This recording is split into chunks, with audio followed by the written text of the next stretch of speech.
If your financial aid award letter included student loans, federal student loans, unfortunately, those interest rates are going to be higher than they have been in years past. They're higher than last year, and they're the highest we've seen in a very long time. Federal student loans, especially those direct loans, for the most part are still going to be the most affordable way for you to borrow money to help cover those college costs. But it's extremely important that you understand what the cost of borrowing that money will be.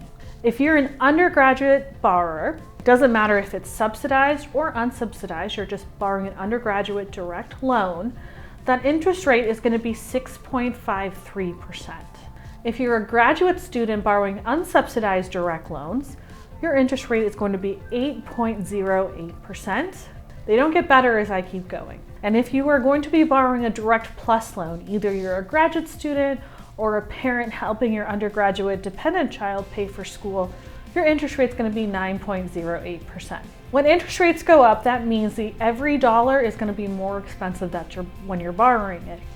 Keep in mind, when you're looking at your financial aid award letter, you can make decisions based on your upcoming budget and maybe even reduce some of those loan amounts that you're borrowing. Even if you were to reduce the loan amount now, if throughout your term or your year, you may still have the option to increase it back to what it was and get that money you originally rejected if you run into problems further down the year. The advice will be to be as conservative as possible with borrowing money with interest rates being high. The private student loan market is similar.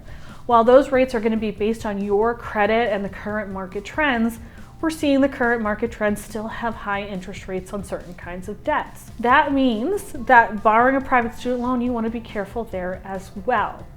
If you've got great credit, great ability to repay, your debt to income ratio is looking good, you may be qualifying for some of those lower rates that will help you get a lower rate to repay school. But when you borrow a private student loan, you're not going to be getting the same types of borrower benefits that you may be interested in or want when you go that route. Let's talk about the cost of higher interest rates.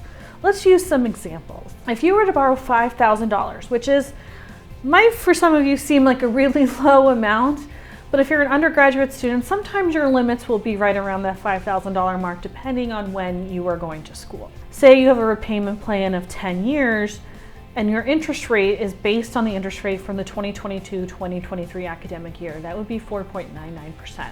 Your monthly payment would be about $53. The total interest you would have paid over that 10 years is $1,361, making that total cost of your loan $6,361.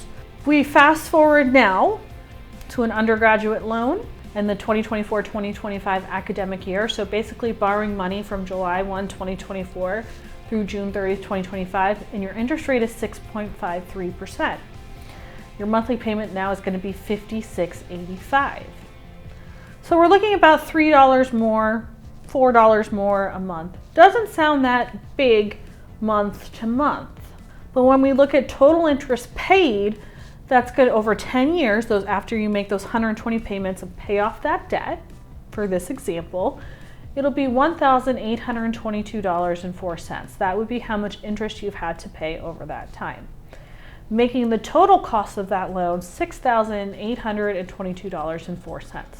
There is a difference of a few $100s here, and that's just for one $5,000 loan. You can anticipate your monthly payment amounts, total interest accruing, and total payoffs to increase over time as the amount you borrow increases. So if you only have to borrow $5,000, I just gave you a little bit of an example of what you can expect on a 10-year repayment plan.